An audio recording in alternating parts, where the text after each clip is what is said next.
Hello, hello, and welcome to a new episode of Ramblings from Two Meddling Kids. I'm Edward Hunt, joined by my co-host, Mike Cunningham. and we are the Meddling Kids. And today we'll be reviewing The Fifth Element. And the reason why is there's been wailing and gnashing of teeth. Oh, how do these reviews work? What does a zero mean? What does a five mean? Well, it's my birthday today, and y'all are about to hear what a 5 out of 5 movie is. And that is the perfection of The Fifth Element. But for those of you joining us for the first time, welcome. It's great to have you. For those of you coming back for another listen, thank you so much. Good to see you again. What we like to do, as I said, is review movies. We'll never spoil anything in the first 15 minutes or so. We'll give you a spoiler-free review from 0 to 5, and then give you a little bit of background and some play-by-play for the movie. But, Mike, are you ready? I am. All right, spoiler-free review of The Fifth Element, 0 to 5. What'd you give it? Okay, so I can't give it a five because this is obviously yours. Um, I'll give it as close as I can, a three and a No, half. no, No, no, no. Give it what you feel it should have. no, honestly, it's a four, 4.5 for me. I mean, I realize like it does hold a special place in my heart. I don't want to say it's the first sci-fi film I ever watched. I Mhm. can't be right. I felt like that was Starship Troopers or some stupid shit. Um, but this one is just definitely a lot of fun. Like, Yes. I think the so I was like, because I literally just finished watching it as you called, but it was just like I'm thinking back to the classic buddy cops of our time, Hmm. and it's obviously like Pacino and what's his name, Pacino and De Niro, and Oh, then yeah, next yeah, yeah. it's Ruby Road and Corbin Dallas. Ruby Rod and Corbin Dallas, baby. Your Yeah. top two buddy cops in a film, like it was just like that. I think the casting of this was great. I won't get into like some of the special effects Mm. don't translate because I feel like they for the most part do. There's some scenes that are a little sharp, but Hmm. I really usually, especially since it's from the '90s, anything from the '80s and '90s, I literally give its fair due just because of the fact that they were using the technology of the time, right? Hmm. So it's just like I said, I'm watching the film. I think the casting was great. It was like it seemed like a very broad cast, but for the most part, it's pretty centered. Not that many, but it was like everybody was cast perfectly. It was like funny. It was heartfelt. It's the action is there, and I realized it was like it started out with action, and it was like it leaned more into like the character building with Zorg and the priest and Corbin and Lilu. And then it was like it gets into the act. It ends with the action. So it was just like Hmm. I think it was well paced in that way. All in all, just a fun film from the '90s that like I feel like kind of still holds up. Um, I think that even the chemistry between both Corbin and Lilu wasn't forced. Like you can truly see it. Um, I don't know. Yeah, so definitely a 4.5. This is one that I revisited since the first time I've seen it. I've definitely well, at least like maybe once a year, once or two times a year. Sometimes when it was just like there's nothing to watch, or if it comes on like since I have Sling now, not cable, but it was just like if I see it on, it's something I'll sit and watch at any point because it's just like it's just so much fun. Yeah. And like I said, I cannot cannot stress enough how annoying Rubio I was, or like Chris Tucker, but it was just like it was just comedic perfection. It was like it was just it was just fucking amazing. Like we'll get into it like certain scenes with him, but it was just like he was great too. So I think all in all, this movie was it has one of the highest honors for me. So 4.5. Nice. All right, cool. I truly wasn't sure, but I'm glad to see you're appreciating perfection. That's good. So for me, in case you weren't sure, everybody, I'm giving this a 5. I love this movie. And so just a little bit of background too about like what a 5 is for kind of our show, or in particular me, and I think Mike's on board with this too. But a 5 is a movie where it's you love it, but you're also so biased for it that it's like you love it, but it might not really be quite as good as other movies. But since you love it so much, it's a 5, and that's why I keep saying love it so much. But yeah, for me, I love The Fifth Element. I've seen it, I don't know how many times now. I've continued to watch it. I made sure to watch it again for the pod. Yeah, I would say a couple times a year for sure. I grew up, my family and I, we watch it all the time. Whenever we have get-togethers too for the holidays, if we need something to do, we'll still put it on because we're like, hey, it's The Fifth Element. I can say basically the first like 20 minutes of that movie, I can kind of say every line. It's just, I love this movie.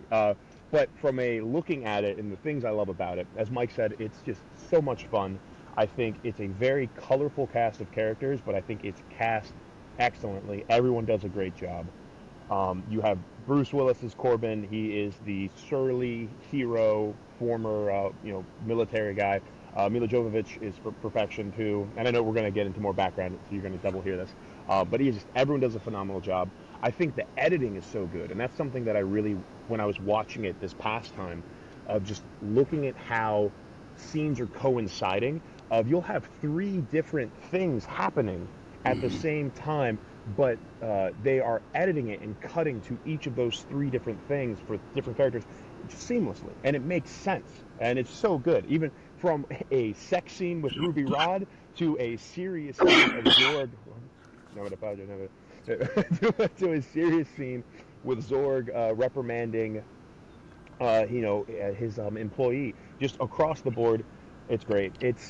And something that is so fun about it is it's a very different future than we've seen in other movies that I love. Is this is a colorful, eccentric, all over the place future, right? Like they have wacky hairstyles, wacky clothes, and they're just kind of going for it. But yeah, So in that way, I do not disagree on your rating, but as far as its vision of the future, I think it was a very '80s understanding, or very like late '80s, yeah, '90s understanding. I was gonna get into it during the review, but it was just like at one point the president says, I'm trying to protect me and the 2 billion people on the planet." I was like, God damn. yeah, Like then I saw the how the cities were laid out, and I was like, it makes sense now. hmm Fucking because you have all this real estate on Earth, and what did they decide? We're going up. We're yeah, there's no ground, at least in the New York where Corbin lives. It's just like it's up. yeah. But it was. Which is I how it's think modeled.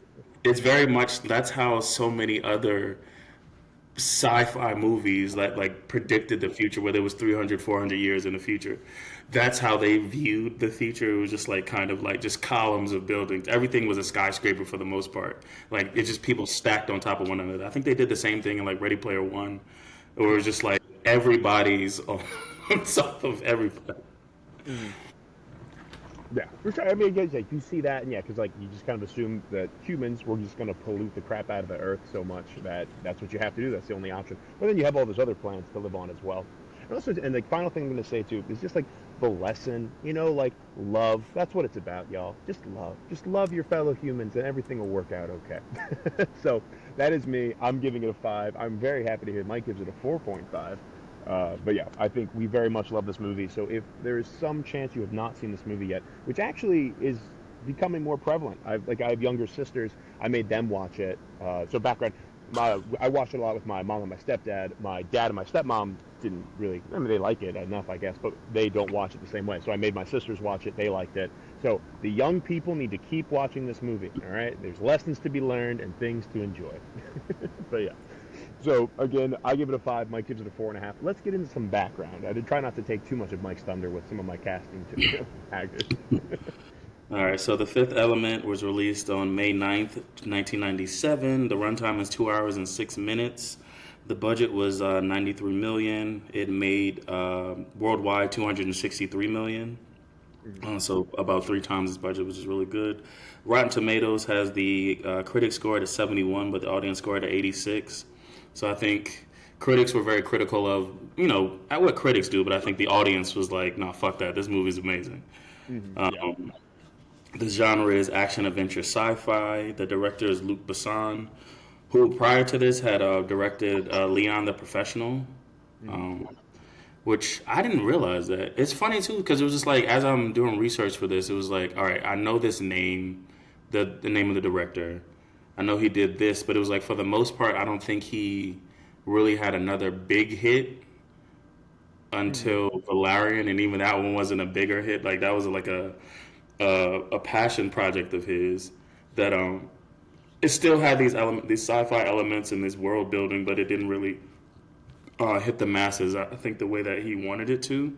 So it's interesting that for the most part, he had like just this movie and Beyond the Professional, and then kind of was fairly quiet for the most part for the rest of his career.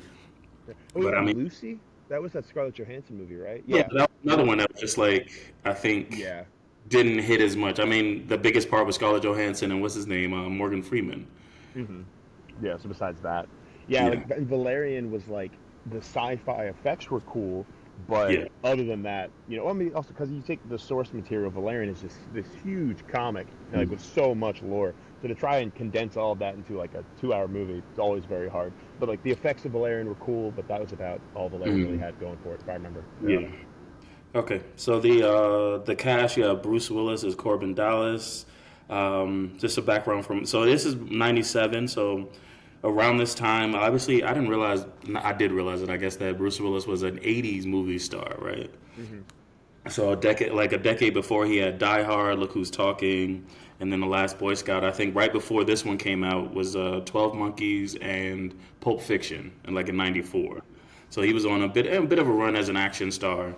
You have Mila Jovovich as Lilu, who surprisingly the biggest thing she had done prior to this one in '97 was Dazed and Confused. Hmm. But then I think this movie gets her Resident Evil a few years later. Yeah, this And kind of marks Mila Jovovich as like the the action, badass woman. Yeah, the yeah. action star. Yeah. Mhm. You have Gary Oldman as Zorg, and before this, he was in Leon, the Professional, directed Hmm. by Luc Besson, and Stoker's Dracula. Yeah. Um, so he was establishing himself as somebody who I'll get in a fucked up costume for, for this. He's like, I will commit to my character, He damn said, it, if and do Sam whatever you Jackson command. does the hair, I do the costumes. You have Ian Holm as the priest Cornelius, Chris Tucker as Ruby Rod, and before this, he was in Friday and Dead Presidents. So this Okay. was I guess he was on the rise, if you will, because it had to be, I think, right before Rush Hour. Yeah, for sure. Because I would say even this, like his character Ruby Rod, and like that extraness. I mean, you can Yeah, see some of that in he Rush was, Hour for sure. he was like that in what's his name, Friday, Yeah. Money Talks with, I don't know if you saw that one with Charlie Sheen. Um, and then yeah, so he definitely had that, like that, just that character, that charisma. Hmm. Um, and I think this movie just allowed him to take it to a full Yeah. a full 10, and it was just amazing. Luke Perry as Billy, just a brief cameo. Tiny Lister, also from Friday, actually, Debo as the Hmm. president. As Which the now that I know, motherfucking now that you know he president. played Debo, I think he Yeah. just bullied his way into office. Yeah, no, he did. He said, "I'm president now, bitch," and he was like, "You got it, man. You got it. All right." Yeah. He hit up Chris Tucker, and he's like, "Yo, what movie you about to do next?" And Chris was like, "Oh no, it's a small little thing." He's like, "Nah, what movie you about to do next?" And he just worked his way in. The Suge Knight approach, if you will. It wasn't. Exactly. Yeah, so those are the cast members, and then the tagline for this is "It must be found," with the S in Musk replaced with a 5. Okay, I love And fulfillment. That's a shit tagline. I do not like that tagline. even when I saw it, I was like, "You sure?" Like I looked underneath the webpage. I'm That like, can't be it's it. nothing. That's the first draft Yeah. Well, background that I have for this one. Yeah. Just some like general trivia just about it as well. Let's see. First and foremost, Gary Oldman's character Zorg and Corbin Dallas, Bruce Willis's character, they are never on screen together over this Hmm. entire movie. Like the Yeah. entire time, they're acting in parallel, and they never even interact with each other. They know of each other's existence, but that's it. So that's like a really cool part where it's like you have these two very powerful actors who never have to even compete with each other at all. They just have to focus on like blowing their screens out of the water because they're never with each other. But in the context of the film, I think they weren't really adversarial for the most part, Mm-hmm. right? Yeah, Corbin they was were kind like, of not that he wasn't like a crucial part of his story, but it was just like he kind of fell into it. yeah, So the Zorg's character never had really any beef with actually anybody for the most part. He just wanted what he wanted, right? yeah, And whoever got in his way, it never took like a true hatred towards anybody, any adversary, or from his side. yeah. Sorry, go Well, on. I was just gonna say with that, I mean, like, well, Zorg is just a crazy motherfucker. Like, just to go and be like, he's like, I want one thing, and that's me to come out on top, and fuck everyone else. That's all he cares about. So that was cool. There was a recent, well, I think it's 2014 there was an interview with Gary Oldman saying he did not like Fifth Element, but he also kind of went really off the rails with that interview and said all kinds of crazy stuff about all kinds of things. But in other interviews, he said he did enjoy it and kind of based his character off of like Bugs Bunny and some other people. And Hmm. then last bit of trivia I have with it was, I'm blanking on it. And if I think of it while we're reviewing the movie, I'll say it then. But there So could be two another things. One trivia. thing for Gary Oldman, it was just like, how dare he come at this film when he did Tiptoes? That's number one. No, number two, since I'm throwing shots. Number two, there was something that said that the limp that he had. I think in the beginning of the movie, it started with his right leg, and eventually it just shifted to his left. Like he forgot, even though he is very much your character actor. I think Yeah. he forgot which side the limp was on. So it's not Yeah. something I had noticed recently because I mean, he has a bunch of scenes, but not that many. I think they did a good job to space out how much screen time everybody got, so that you truly, felt these characters' motivations and their backgrounds. But it's not something that I noticed, but it was something I did see in the trivia section when I was Okay. doing the research. Cool. That's one I thought you were going to mention. Yeah, no, that's a great story. Yeah, because it's so true. Yeah, because it's even like his limp is very pronounced in the beginning, even with like that Mhm. metallic clank, and then later it's there, but yeah, not in the same way for sure. Yeah, cool. All right, so that is our background. So before we start getting to play-by-play of a movie, a quick word from our sponsors. Hey, what's up?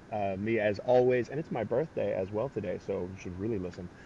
But again, my name's Edward Hunt. I'm an agent on the Just Be team of Compass. We are all about finding where you're meant to be.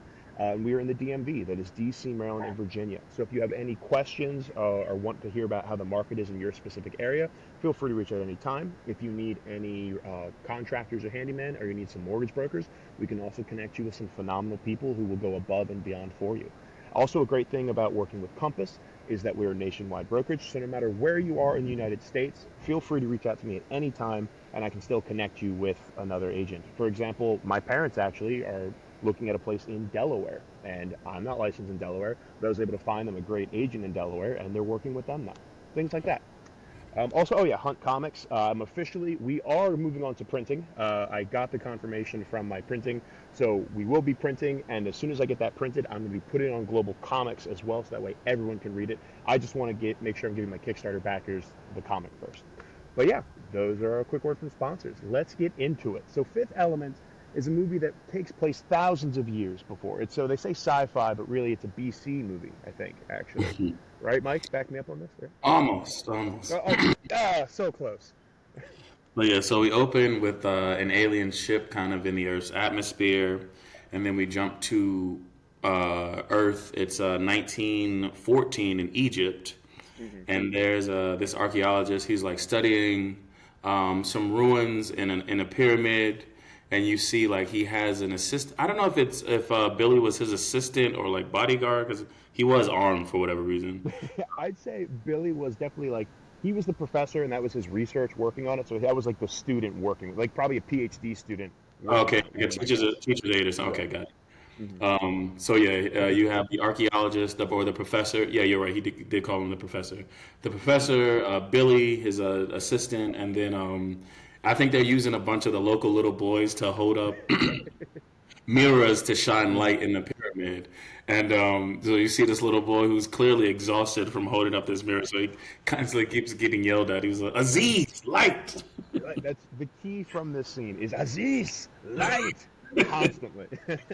And so, as the professor is researching this ruin, you see like these hieroglyphs, and it was just like there's an evil coming, and the only way to defeat it, you see like there, he sees the four elements, and then there's a fifth element in the middle, and it's some man that kind of like the people are rejoicing to, and eventually he creates this weapon, like he's the key to this weapon to stop the evil, right? So he's Mhm. reading this in the in the the hieroglyphs, and as he's reading it, there's a I guess a friar or a priest or Yeah, something like. priest, if some kind of priest or some religion. Yeah. Yeah, he notices that he's discovering the truth. So he goes, I need to stop him. So he poisons some water Hmm. to try to kill the professor before he comes across the truth of what he's discovering. But as he's about to pour, so he offers him some water to celebrate because the guy's like, "Oh, I'm gonna be famous. This is Mhm. like nobody else has discovered this before." And right as he's about to take a sip of water, they're cheersing. The professor goes, "We can't cheers to water. Get this shit out of here." So, so he has Billy go and get a bottle of wine or something like that, Yeah, so classic. they can properly toast. But as Billy's getting the wine, the professor goes back and looks at the hieroglyphs, and then we see that a spaceship has discreetly, if I can say that, discreetly landed. Dude, that's so like this whole thing is like that scene, and it just like when it flashes to the freaking spaceship hovering over a pyramid is just so awesome. Like it's like and I so cool, and like the sounds, yeah, it's so awesome. So And then yeah, too, this is where we get the last Aziz light because Aziz mm, drops the mirror again because he's passed out, and he mhm, says Aziz light, and then you see the yep. lights from the spaceship shine into the pyramid. He was like, "That's better, thank you." But- And then these aliens arrive. Do you know the name of them properly? It's like I have it here, but I can't pronounce it, and I want to get it wrong. It's like Mondo Swanins or something. yeah, I can't fully pronounce it either. But yeah, I'm gonna it's come with Mondos. Mondos. Well, because we just don't want to confuse them with the Mangalores. There's the Yes, Mondo Swans and the Mangalores or whatever. yes. Yeah. There we go. So the Mondos have arrived, and the priest kind of greets them because he's obviously the keeper of the secret, like of the tomb or whatever. And he says, he came close, but he didn't discover it. And then the Mondo leader says, the stones aren't safe on Earth. We need to take them. And then, so the professor actually notices the aliens, right? This is fucking Mhm. 1914, and then he tries to have a brief conversation, and they kind of just knock him out. Now, do they kill him or they just knock him out? I'm pretty sure they just knock him out with like the little Okay, eye thing. I'm pretty sure that's yeah, not. But just to like the fact that the professor's first words "Are you German?" Like it's just it does. I'll just say, like I'm just gonna say now. This scene does such a great job of like throwing in this epic sci-fi with actual humor and like this mhm, mystery of what's going on. Just blends very well together. So yeah. yeah. And so they knock out the professor, and they open up. They use a key to open up where the hieroglyph was, and it's this secret chamber that's holding these four stones, and then this big sarcophagus, which is the fifth element. And it was like I'm doing this so much more now because of fucking Family Guy. But anytime they say the name of the movie in the movie, I was like, oh, they said it. Ah, yeah. And so the priest mentions like the Mondo leader says that we need to take this, and the priest says, but what now if you take these stones, how will the earth protect itself? And the Mondo leader says, in 300 years when the evil comes, we will also return in Mhm. order to protect, return the stones and protect the earth. um, and this is where we get what's his name, Billy, that has his pistol out, and he like tries it because he sees that the professor is knocked out. He presumes that he's dead, and he goes to he tells everybody to get back. He's killed the professor. He's like freaking out, and the priest is Mhm. telling him, it was like, these people, like these aliens, are with us. They're our friends. Like, what are you doing? He tries to get him to lower the gun, Billy's still freaking out. He falls back, trips, fires a few shots, and now like the fucking Temple of Doom style, the the doors of the of the secret chamber are closing with the Mondo leader inside, and Mhm. the priest is like, "Hurry up! You can still make it. You can still make it." And the Mondo leader is just like, "My life doesn't matter. What matters is that protect all life." So he gives him the key Mhm. to the chamber and says that continues passing down the knowledge to the other priests just like you until we return.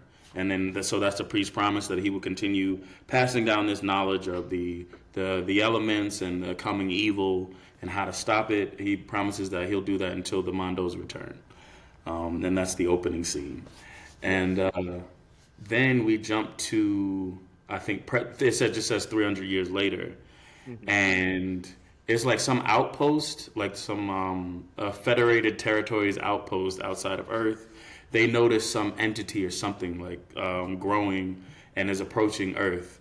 So they go to they just send a probe initially, and they're I think this is the military sending a probe. They have a call on the call with the president, sorry, of the federated territories, kind of seeking advice, getting the go ahead from him on what to do.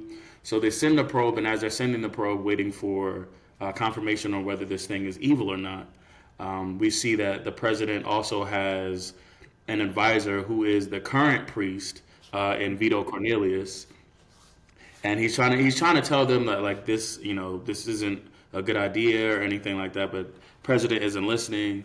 He has his military fire rockets at this thing, and they notice that as after the first probe, the entity has it hardens its outer shell, kind of anticipating the attack. And initially, the president says, "I have doubts." Then his general says, "Well, I don't," and he fires. He Yeah, fires. the president says, "I have a daughter." Yeah, the president's like, "I have a daughter," or something like that, and then I the general's like, have doubts. I thought it was "I have a daughter." I'm not 100% sure. Actually, walk me through.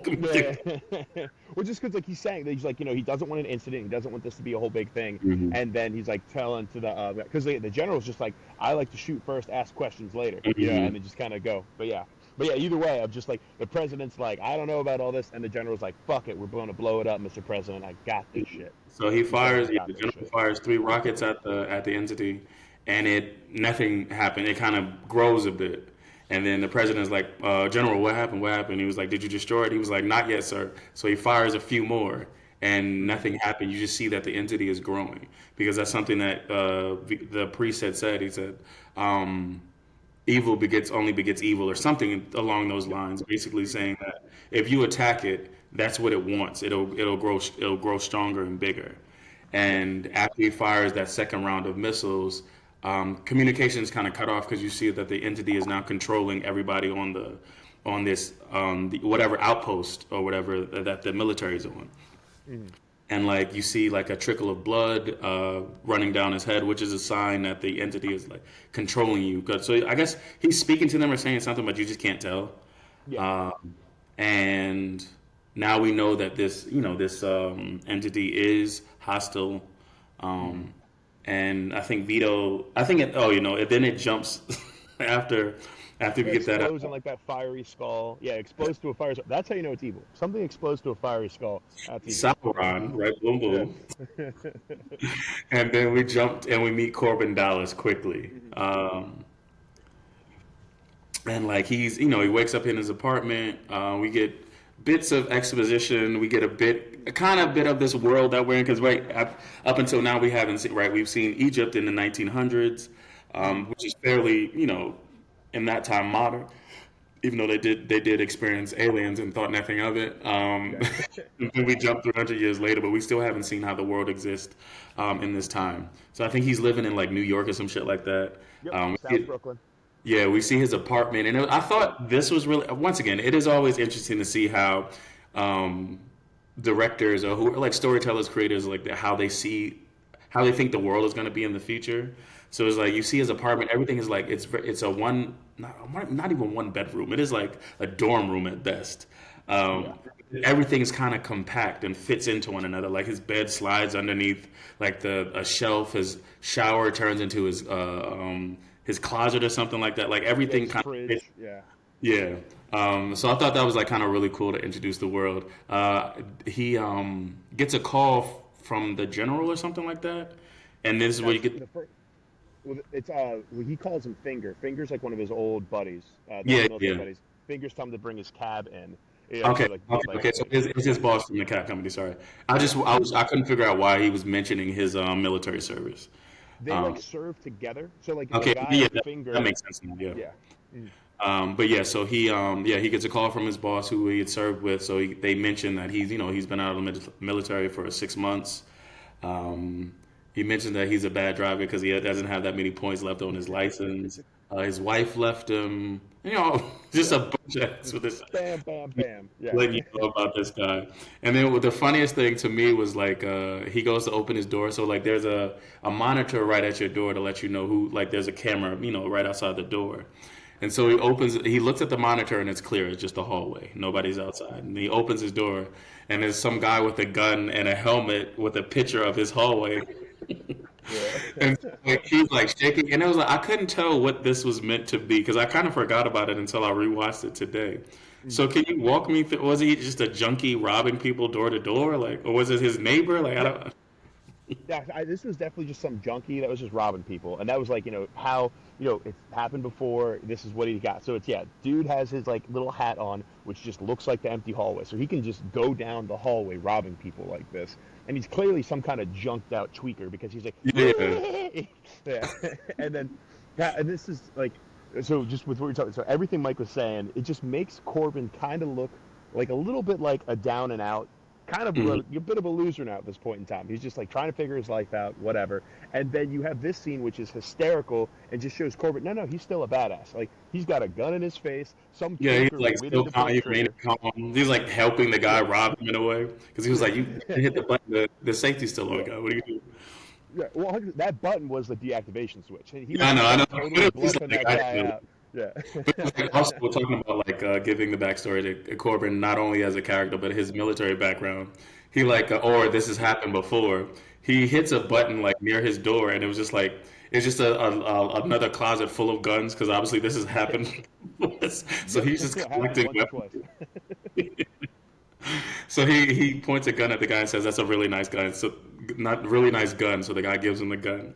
He puts Yeah. it in his little cabinet and sends him on his way. Yeah. And then And then just like we'll give just with the it's like, oh, that's a nice little dance. He's like, that's a very nice hat. And like Bruce Willis, I think I'm pretty sure he lost character at this. Like he was just laughing because how ridiculous it was, but it mhm. fits the movie so well. And then the tweaker, he just starts doing that little dance, and he's like clapping his hands. I'm like, bro, what? So yeah. But yeah, so yeah, now we've met Corbin, like our main character. I think he goes off to work, and then what happens? Then we jump back to the president and the priest, and they're kind of debriefing after the attack of the entity. And the priest is trying to explain to them all the knowledge that he's learned that's been passed down to him for the past X amount of years. And he says that, that the entity comes to destroy, just destroy life. Doesn't want money or power or anything like that. It just comes to destroy life.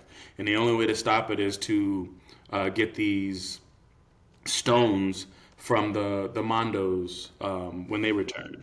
And then at that moment, you see that the Mondos have returned, like they said they would when the evil returned. So the president grants them permission to to fly into like Earth's atmosphere, so they can deliver the stones and ultimately save the world. But as they are arriving, they get ambushed by the Mangalores, right? Yep. Um, yeah, so their ship gets ambushed, and now the priest and the world seem like, oh, and the president are like just at a loss. He was like, how do you stop? This thing can't be stopped by the modern weapons that we tried. So now how do we stop it? And I think, hold on one second. Mm-hmm. Right. So the Okay. Mangalores come destroy the ship, but they're Yeah. able to recover the gauntlet of the fifth element.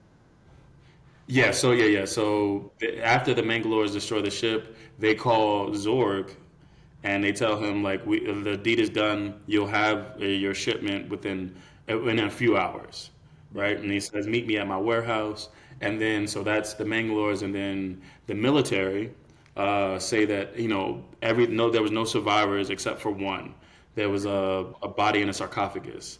And so they bring the sarcophagus that we saw earlier, and when the Mangalores are taken over from the temple, just the hand is left Yeah. from the sarcophagus, but they're able through just a bit of DNA, they're able to recreate it. And I think this is one of the cooler scenes. Like I was saying, I think 100%. it's a little sharp the CGI a bit as far as like you really telling that it's not obviously not real, but it was just like a really cool scene to see them recreate the DNA based on the hand from the sarcophagus.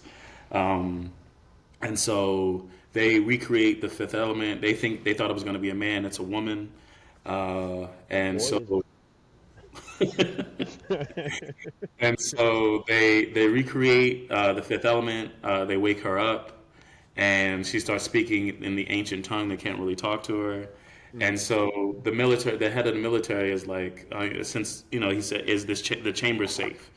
And so he goes in with his key card and says to the fifth element, excuse me, that if she wants out, she's gonna have to learn how to basically learn English, learn how to cooperate. I mean, And this is just ridiculous. I'm like, okay. and then this is where you see that kind of like, oh, this is a badass, like off the Yeah. bat. So she stops mumbling in the language and just stares him directly in the eye. Notices because he had waved his key card, so she's like processing very quickly Hmm. what she needs to do, and she just punches through the glass, punches him in his gut, takes his key card, gets out of the little hyperbaric chamber that they had her in, and then you see her once again just processing very quickly what she like to escape, Hmm. and she just jumps out of the lab into the Through a ventilation wall. system. I don't know why it was like fucking aluminum foil, but You know, what do you do? that's just how strong she is. She's so It strong looked that cool, a metal wall. but but yeah, so she's escaping through the ventilation systems or whatever. She makes it out of the vent, and then we finally get to see more of the world, right? So it's like she's standing on a ledge, and like you just see it's just like skyscrapers and like towering in this city, and you had the hover cars, everything flying around. And it was like very cool for the audience, but overwhelming for her because of the fact that like she hasn't seen anything, like she's never been outside the sarcophagus. But it was just like really cool to see the world, right? And like I said earlier, it was just like this is very much how most '80s and early '90s movies depicted the future. It was just like hover cars, boom. Okay, Back to the Future said it. Yeah. So, hover cars all day, and then like skyscrapers to the moon, baby. Yeah. Because we're going up, up, up, up, up. Or at least in Demolition Man, they were living in the sewers, but that was a whole class thing. It's different than that. Yeah. But yeah, so the Fifth Element, the cops are trying to get her to come back into the building. She refuses to, so she walks around and just decides to kind of take a leap. So she jumps off the building and lands in Corbin's taxi. And the first thing you hear is like, because he has like an onboard computer, and he has an onboard computer, and it says, "Oh, you've been in an accident. And you have one more point on your license, so it costs him 4 points just Yeah. being in an accident." And then he starts kind of swerving. He kind of gets control of the car and parks. And then he says, "Is anybody alive?" And then we see Lilu pop up, and she starts talking in the ancient language he can't. But she mentions the big bada boom, and it was like this is where I liked it. It was just like just starting off from that first meeting, it was that chemistry between them, even though they couldn't even speak the same language. But it was just Yeah. like I don't know if it was the actors, the characters, whatever it was, but it was just like they just very much they drew you into this like this kind of I guess meet cute or just this meeting, because fucking Corbin is just like awestruck by this woman, um, and so they get as he's talking to her, she's trying to explain to him like what's coming, like her purpose and stuff like that, but she can't speak English yet. And so as they're sitting there, they get the cops come and like tell him to comply. You've been in an accident. There's an escapee in your car. We need your help to capture her. And so he stops his car, opens the door for them. Excuse me. They attach this line Hmm. um, in order to I guess to get her from their car to his. And as this is happening, he's just telling her, he's like, bro, I got 1 point left on my license. I got to get the car back to the garage. Like, I can't help you. I just can't. And she's looking around, and you see her just frantic. And behind his seat, there's a picture of a child who's lost and scared, and it just says, "Please help," with a number to call. And so like she starts reading it, like just desperately, just saying, "Please help," like muttering at first, but then she says, please help," and she starts crying. And I think that just gets to him. So it's like right as the cops are about to hop over to his car to collect her, he just he just drives off. And this is once again cool seeing like the so he breaks the whatever like tassel or whatever that was attached to his car, and then like they chase him for a bit and then they stop, and he goes, if they don't chase you for after a mile, then you're good. But then he ran into another pair of cops at a McDonald's. Hmm. And I think that just pissed that guy off. So he was like, "Oh no, we're chasing you until we catch you." Yeah, he's like, no, no, we're gonna get you. And so they're chasing him through the city and like through different like just parts of the city, and it was just cool to like I said, it was just cool to see this world. And then he starts diving down, and he goes, if we get to the fog, which is the literally the bottom of the city, if we get to the fog, we'll be safe. And so you just see him maneuvering through everything. He makes it. They make it to the fog, and they're able to lose the cops. Yeah. And then, as you know, once they're safe, he sees that because Lilu was not strapped in the back. So I think that was another funny scene because it was like, since it's a hover car, it can go in all directions, right? And so like Lilu is just literally loose in his back seat. Bouncing all over the place, ceiling, floor, don't matter. So it was, I think that's what you're saying. It was like it did balance action and comedy very well. Just even through line deliveries, through physical comedies or whatever it was like everything was just like perfect. And so like he sees that she's kind of passed out in the back, so he goes to see her, kind of wakes her up, and she mentions that she needs to see Cornelius. He's a priest, and she was like, "No, you need to see it." He was like, "You need to see a doctor." He was like, "No, no, no, the priest." And so they look up Vito Cornelius, and they find him because the president had sent him home after what happened? Oh, after the issue with the issue with the entity. He had sent Cornelius home, and so Corbin brings Lilu to Cornelius.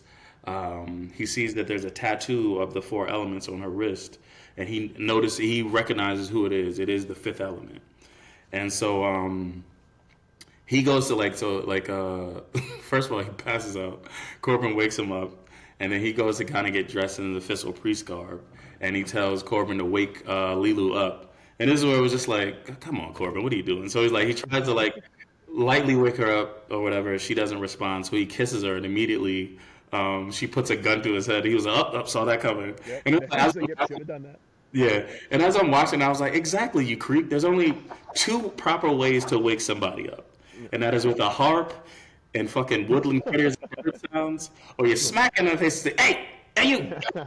It's Only two. Only two things. Sexual assault is not the one, dumbass. Yeah. Hey, he saw Sleeping Beauty recently, or Snow White, or any of the other. He was raised on Disney. That's why they're remaking it. It makes sense now. But yeah, so he wakes her up. No, so she wakes up with a gun to his head. He kind of backs off, and then like she starts talking, and she finds out. He asks her name, and she said this long-winded thing in the ancient language. And he was like, "What if we could just?" It was like fucking Chewbacca. He was like, "What if we could just, short? You go by a nickname or something?" And she says that her name is Lilu. Yeah. And the priest comes out. He has a garb on, so she recognizes that she's where she needs to be. And so they kick Corbin out, and he goes. I think he goes back home, and you see him like a schoolboy, like he's like smitten over this, like his boss calls him again and say, "Where the fuck is the cab?" And he's just like, "Oh my god, I met this girl. She's 5'9", pretty eyes." Perfect. Perfect. As like at the same time we see so he's at his house, like thinking about Lilu. She's at Cornelius is kind of learning about the history of the world. And then we also see that Zurg, now we finally get to properly meet Zorg or whatever. And he is the Mangalores have delivered the box from the crash ship. Right, and in exchange, he was giving them weapons, and I thought this was cool as shit. Once again, I think it is the how people see the future. So it's like I don't know if he's a weapons manufacturer. It just says industrialist, so I think he kind of does everything. Yeah, he does it all. Yeah. And so, but he promised them 4 crates for the 4 stones from the wreckage, and so he's showing off the weapon, the gun, and it was just like it has like flamethrower and rocket launchers. It has like with the replay bullets, where it's like first thing you shoot at, they all return to that same spot. Like, it was a cool ass gun. And then he goes he goes to give them their weapons, and then they give him the crate or whatever, and it's empty. And then I think so this was something with the editing. So while editing, that's happening, they talking did to them. It was like you see the person with the stones, and then you see Lilu telling that it was a trick. They had separated the fifth element in the stones because they didn't trust the Earthlings. And so Lilu was supposed to get to Earth and then meet up with the person who has the stones. And so she's searching, as she's learning about the history, she's also searching for the address so that they can go find the person with the stones. And so Zurg is like pissed off, obviously. He was like, well, you didn't deliver the stones, so I'm not giving you the crates. And the Mangalores obviously being soldiers, and it was just like, we almost died getting this, so we think we should still be compensated. So Zurg leaves him one crate of weapons or whatever, and then he just walks away. And then there's another cool thing where just like you can see how calculated he is, and he's just like the one. That's how you know a killer between like a soldier, right? He was like a soldier, A like warrior versus a killer. yeah, yeah. And he was like a killer would have seen the gun and asked what the red button does, because you want to know exactly. Because it's not just a regular handgun, obviously. So it's just like we need to know exactly all the functionalities of this gun. But a warrior isn't going to think that. He's going to see a new weapon and go play with it.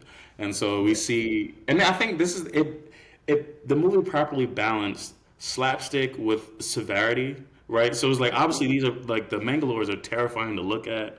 They're like hulking, they're huge, and they're scary. But it was just like they still had a bit of like they were like applauding like watching the gun demonstration. So it was just like it had the perfect balance of being frightening, but also kind of juvenile in a way, right? It didn't lean too heavy into one or the other. It was like a perfect balance because you see them playing around with the guns, so like they're getting caught in the net and shit. Playing with the guns, and then one of them hits the red button, which is basically a self-destruct. Which who the fuck needs that? I feel like that's just a movie thing, or like, I mean, some shit. technically, you press a red button, it counts to 5, you chuck your gun, big explosion, you get out of there. I'm cool with that. I feel like that's every movie was just like some base has some self-destruct sequence. Like, what are we doing? We can't just hit a control delete, just keep it moving. Why do I need 50 seconds to get out of the building because somebody accidentally hit a button? Yeah. So now the Zorg, he kind of sabotages the Mangalores because they didn't deliver the stones. So he's like, now go get the priest. And so he sends his men to go get Cornelius. And I love this scene between them, talking about the fact that Bruce Willis and Gary Oldman never got to be on the same scene. I did love Ian Holm and the Gary Oldman confrontation. It was just amazing. So it's like he sends off for. Zorg sends off for Cornelius. He arrives in his office, and you've seen that they've met before. He called him the art dealer or something like that. So I think obviously Zorg was inquiring about the stones at some point. And so Zorg gives this speech about how Cornelius says that he just wants destruction, but he says within destruction comes peace in a way. The classic villain logic. He's like, if I blow it up, everyone's going to have to fix it, and I'm making jobs, so I should be allowed to blow up whatever the fuck I want to blow up. That's Zorg's logic right there. Yeah, so he's giving this whole thing about like how like within chaos everybody gets a purpose in a way, right? And then so like he goes to there's like fruit on the table. He goes to eat a cherry and starts choking on the pit. And this is what I love this. So like once again, Zorg is terrifying. You know that he's a killer, doesn't give a fuck about human life. But then like in this moment, he's like fighting for his life. He's choking. And Ian Holm or Cornelius goes, "Oh, you don't have a button to bring the robot to patch it back." Yeah. Just totally talking shit while this man's choking. He's like, "Oh yeah, where's the robot to patch it back?" It's so fucking funny to see. And then like so he pats him on the back, saves his life, and Zorg goes, "Because you saved my life, I'll spare yours." Because Cornelius said he didn't know where the stones were, and so. I think this is where, really briefly, they do every now and then again, they jump back to the entity and what's going on with the president and stuff like that. And so one of Zorg's men, and this is, I don't know if it was the limitations of the 90s or limitations of the director's imagination, but one of Zorg's men, I don't know his name, but his head guy infiltrates the president's like war room meeting to figure out what to do next, right? Because Zorg told him, find the stones, you have an hour or whatever it is. And so he's in some, like the henchman is in some room controlling this robot or something like that with a camera. So he's like walking through the war room, he climbs on the table, and you hear that Um, He's controlling a roach. Like, yeah, it's like he has a I know that's what I concentration of was a thing. trying to build up Yeah, to. yeah, That's what pissed me off. It was the fact that you see him controlling something. It's a fucking live roach with a camera on his back, and I'm like, are you fucking kidding me?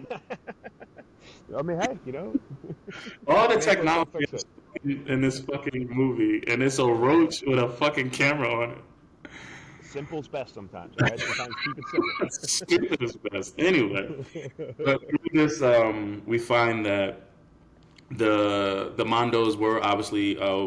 And the president finds out what Cornelius had found out. It was just like there's a contact that has the that has the four stones. They're going to be on some like paradise. Lost in paradise. And so they're gonna have one of the military men go in to meet the contact to get the stones because Cornelius has said early in the movie they have 48 hours before the entity came to full power and destroyed everything. So that obviously we're on a ticking time clock. So they decide to hire what's his name, Corbin as the agent to go meet up with the contact. So in order to do that, there is a contest or whatever that the military rigged so that Corbin could win because it's the easiest way to get him on the on the flight to was it Floston Paradise Yeah. because Cornelius's apprentice have said early in the movie that it's there's some concert going on tonight, so the flights have been booked for months, and there's no way to get there's because of all the celebrities, there's no hotel rooms, there's no way to get on to the planet. So then we jump. Now we found out that what's his name? Now everybody knows that Corbin is the winner, right? So it's just like Yes. we jump back to Corbin, but Corbin has no idea. So first, he's having a conversation with the Chinese guy at his window. He's like having lunch or whatever, talking about how bad things are going. And the Chinese guy goes, "Well, it doesn't rain every day. There's always going to be some sunshine." And then he gets a letter, right? And Corbin doesn't want to read his mail, right? Because he was like, "I've had enough bad news for the day." And the Chinese guy goes, "I bet you it's good news." And he was like, I bet your lunch." Yeah. He opens a letter and it says, "You are fired." And he was like, "Well, you for lunch." Exactly. So Corbin's like, well, at least I got free lunch from it. And so, what happens? So a bunch happens, but basically everybody's trying to uh, Get the tickets. get the tickets, right? So first he gets a call from his mom saying, you got to take me. Like you won this. They've been calling your name on the radio for hours or whatever. Like you have to take me on this trip. And he's like, "Mom, I don't know what the fuck you're talking about." And then he gets a letter, but he doesn't want to open it because the last one he opened, he just got fired. And so there's a knock at the door, and it is the military guy from the president and two other soldiers saying that he won the. They need him to go on a mission. He won the contest, and they need him to go with one of their agents to collect the stones from the contact. And Like as just from like the humor part here too, it's just like it's fun because like literally he does that, and then he's like, I am not going, and the general guy like looks at the woman up and down. He's like, why not? Why wouldn't you go with her? He's like, this will be your wife, and he's like, Corbin's like, I'm not going, and he's like, is it her? Why? You should go with her. Dumb shit, man. yeah. But so as the three soldiers are in his apartment, he gets a knock at the door, and it's Lilu. And obviously, we had said before, like once he got home, he was just infatuated with this woman. So the fact that Yeah. she's at the door, he was like, "Oh, this must be fate." So he stuffs he stuffed the three soldiers into his fridge, and then to hide them away because he's like, "Oh, it's my new wife. She doesn't like the military." Or some stupid shit. Just thinking on his feet, trying to figure out how to get them out of there. But so he opens his door because once again we see the little monitor, so he can see his front door. As soon as he opens the door, we see Cornelius jump out because he was using Lulu as a decoy, and he was like, "I'm sorry about this, but we need to steal those tickets to get to Floston Paradise because he knows as well that the contact is going to be there." And so at first, so he's going to try to steal the tickets, but then we get the cops invade the building because of the fact that Zorg's right hand man had found out about Corbin winning the tickets. So in order for him to get to, because now Zorg knows as well that everybody knows where the fucking contact is going to be. So now they're trying to sabotage Corbin to get there. And so like Zorg's man had accused Corbin of drug dealing, so the cops are there to apprehend him. but what's his name? I think the priest had moved his door name tag down a few Yeah. doors down. So it was just like he hides the priest away because the cops are there. He hides Lilu away because the cops are there, and he puts his hands on the wall so and they can see through the wall to who it is, but they don't know exactly who it is because his name isn't on the door. But they go to where the priest put the name tag, Hmm. and his neighbor was like, "Fuck you!" And he was like, Yeah, fuck "Wrong." you. And they just bag that dude. And he's just all struggling. They're just breaking him out. Yeah. Now they think that they have Corbin, but they don't. The priest knocks Corbin out once he gets out of the out of his hiding place, takes the tickets, and then leaves with Lilu so that they can go to the airport. And so now they get Corbin, wakes up, takes the assignment from his, from the general or the guy from the military because they're still like frozen in the fridge now. Yeah, they're frozen in the fridge. And he's like, I'll do the mission. And then closes Yeah. them back in the fridge. And so now there's a race at the airport, and this is like really fun, but it was just like just to cut. It's very fast. So first, um, David, the priest apprentice, and Lilu get there, and they're going to everybody's going to pretend to be Corbin to get on the plane, right? Yeah. So first is David and Lilu, and this is where you get Lilu Dally multipass because they finally get her an ID, but she still can't speak the language, but she can say multipass and her name. Yeah. And so David and Lilu go to check in, but as they check in, Corbin arrives, like mushes him away, and so Corbin's able to check in. So they go get on a plane. You got the aliens whoever survived from the explosion from Zorg's weapons. Now they also want to go get the stones so that they can renegotiate because they know that Zorg wants them. And so they have two people go disguised as Corbin to get on the plane, but there's a scan, and the lady immediately knows that he's a dangerous, Yeah, that's dangerous an alien. So it's like, no, that's bad. And then also what happened? Zorg's right hand man goes to try to get the tickets, and he gets sent away. Yeah. So there's a little bit of chaos in the airport. Lilu and David make it on a plane. The priest sneaks on a plane, and then it was like when they noticed who David is, they were like, "Oh shit, we need you on Ruby Rod show." And this is when we finally fucking meet in person because we've seen him on a commercial. We finally meet Ruby Rod in person. It was just like everything you fucking wanted. This fucking Tucker is hamming us fucking up. So it's just like this. He's walking him through the plane because he has which is interesting now because we have so many influencers and like shit like that on social media, and that's basically what Ruby Rod was. He had like this live show where he's like kind of commentating on everything that's going on, and it was just like I said, it was so funny. It was like you have Ruby Rod high energy, and fucking Corbin is just like every time he goes to him, it's just one word answers. Ruby's like the fuck, come on, give me something. He's like, hi, and like that's it. And so everybody's on a so you have the priest, Lilu, and Corbin on the plane headed to Floss in Paradise. Lilu has finally learned English, so they can talk to one another.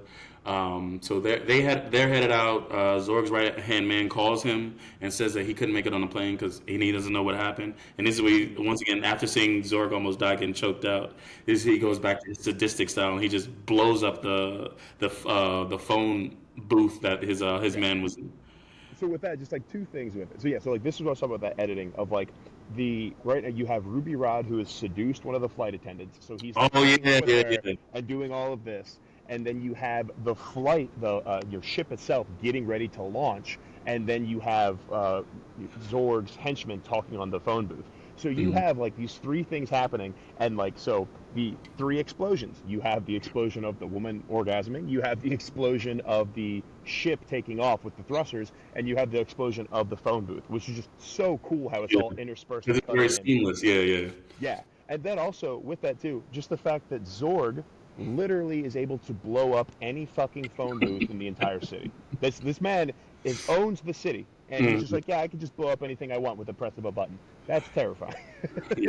So as they're on their way to Floss in Paradise, we jump back to the entity, and they notice that the president and his men notice that it's sending out radio signals, and it sends out a call to Zorg. And now we find out that Zorg is working with, he calls him Mr. Shadow. Hmm. And so he's like, the Zorg is like, the price has gone up, but I'll deliver the stone to you. I'll go get them myself. And all the while he's having this conversation, you notice that there's like a thick trickle of blood going down his face Yeah. because he's in contact with Mr. Shadow. And I think that was terrifying too. I think there's always that thing in movies where it's just like there's the henchman that you think is the bad guy, but there's always one guy above him that's it's Yeah. the dark side to the what's his name from Justice League or whatever. Oh, Darkseid or whatever. Yeah, Darkseid, and then like all the people underneath The him. dude with the mother boxes, what I can't remember, but it was like Yeah. Steppenwolf. But yeah, it was just like Oh yeah, yeah. he's Darkseid the above bad Steppenwolf. guy, but it was Yeah. like well, there's always one above him. And so we get that, and now once again, there's more urgency because we're running out of time. So now Zorg is also going to be on his way to Flossin Paradise to go deliver the stones to Mr. Shadow personally. Hmm. So we get to Flossin Paradise, and it's kind of quick. It was just like obviously it's a resort planet and there's going to be an opera later that night. Corbin checks into his room and he finds out that he has he has tickets to the show, but he has to sit next to Ruby.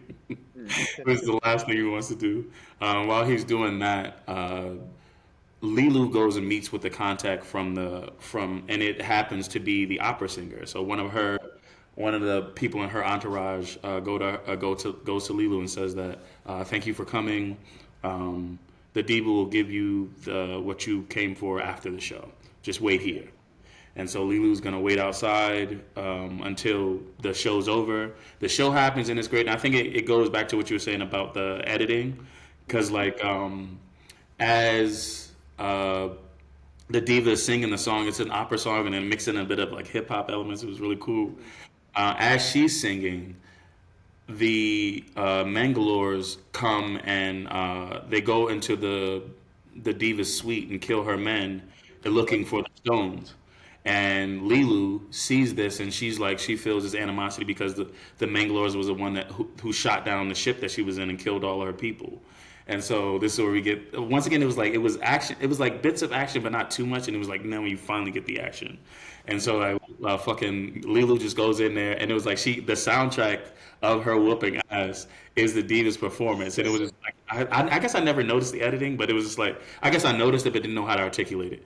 But it was like you're right. It was great to see that like the back and forth. Even like how they're matching up the parts of the song, which like the opera has like this sad beat when like her people are getting killed, and then it's very Hmm. sad. And then when Lilu goes and starts beating the fuck out of everybody, it gets like more upbeat and more like up tempo while it's all going, which is so cool. And it actually that reminds me of my other piece of trivia.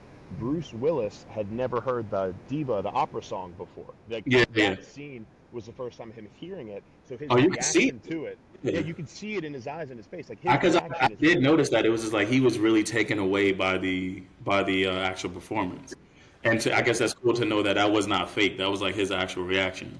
Yep, exactly, which is really cool. That's Yeah. cool. Okay, so yeah, so the I think Lilu defeats the Manglores that were trying to steal the stones, but before she can take them for herself, Zorg comes and steals them from her, Yeah. or whatever. And then at the same time, the one of the remaining Mangalores that didn't get his ass kicked by Lilu goes to the other guys and says, "Oh, it was an ambush." So now the remaining Mangalores go and start shooting up the opera, and this is where you get like the next action scene, which was my favorite. So it's just like they start shooting everybody, gathering everybody in the lobby. Since Ruby and Corbin were up front, they can kind of hide. The diva gets shot, and so Corbin goes to try to like help her stop the bleeding, and the diva just says, "You need to get the stones to her," talking about Lilu. And he says, "But where are they?" He's like, "The stones are in me." And so like he digs into her stomach where the bullet wound was, and like all four stones are like in her stomach. And like as he's this is I fucking love Chris Tucker. So the whole time he's on mic, right? Because he's doing his On shit. air. He was like, if anybody's out there, I'm in the first row, come get me. Let me It's get like, some hey help. man, shut the fuck up. And then like they subdue one of the Mangalores that was trying to attack them. So like Corbin just tells Ruby Rose to hold this gun at his head, and if he moves, shoot him, right?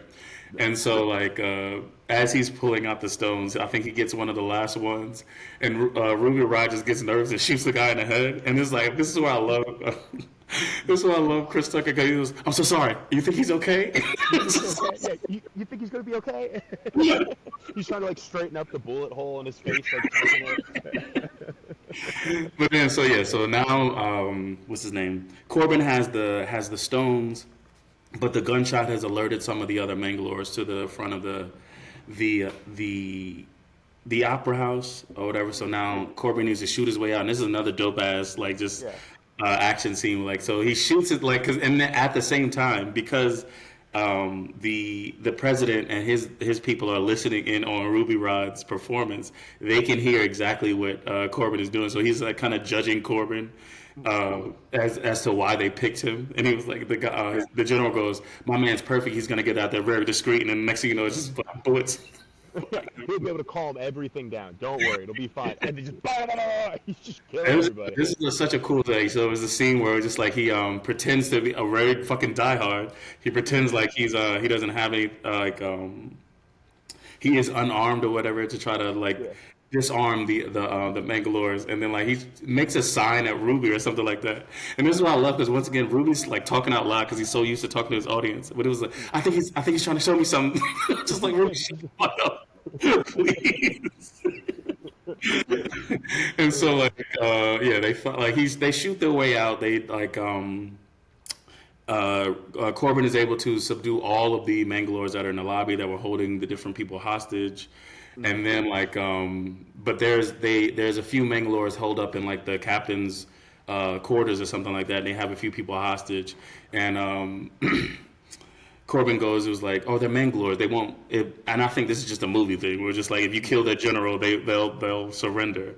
And so it was like, now we need to figure out who's in charge. And one guy goes, "Bring somebody in to negotiate." He was like, "There goes the leader." And Corbin just walks in and immediately just shoots him in the head. They all surrender. And so I'm sorry I'm running through stuff quick, but it was just like Yeah, absolutely. But so now Corbin has the stones. He goes and retrieves Lilu because she was hiding in the vents again because Zorg had come and like kind of shot her up. So he takes her to his escape pod, and now they need to. I think he meets up with what's his name, with the priest at some point. And now Cornelius was getting held hostage. Yes. He's looking for Lilu. They're in Lilu's room now. They go to that direction. Yeah, and so this is another funny scene. So like they in the Diva's suite, Zurg had left a bomb and like put it in for like 20 minutes. And then like so he needs to come back because he realized whatever Casey stole didn't have the stones. And then Ruby is like he looks at it. He was like, "No, because if it was a bomb, the alarms would go off. Because all these hotels have bomb detectors, and then immediately the alarm goes off." He was like, "Shit!" So now everybody needs to get away. So Corbin, Ruby, and Lilu and the priest escape, and so does everybody else. I think Zurg comes back to try to stop the bomb from going off, and he's able to like right at the last second. But then the last remaining Mangalore like restarts the bomb and then blows it up. So now all of your antagonists are dead, except for Mr. Shadow. And so then they go to they go to Egypt, they go to the temple, and they take the stones and Lilu, and like they place the stones where they need to be in the temple, and then they place Lilu in the middle, the same way the hieroglyphs in the beginning of the movie had shown. But they can't figure out like, what do you do next? Like, we have everything here. What do you do next? And then I think somebody breathed. Was it Ruby that breathed on the one of the stones? David did. Yeah, David breathed on one of the stones, started, because they had no idea how to open the stones. Yeah. Like, the priest is like, "So we need to open them," but he has no clue. Yeah. So now they need to fucking figure out how to open these stones. Yeah, so David breathes on the stone that has the element for wind, and a piece opens up. So now they know that they need to, each of the stones needs to interfere with the element that it's representing in order to open. And then so they open up each of them, and now they need to figure out how to activate Lilu. And of course, like, Mr. Shadow is like 30 seconds from impacting the Earth now at this point in time. Yeah. And this is where you get David going to Lilu and saying that, like, because she's like kind of Corbin, not David. Corbin, sorry. Yeah. You're right.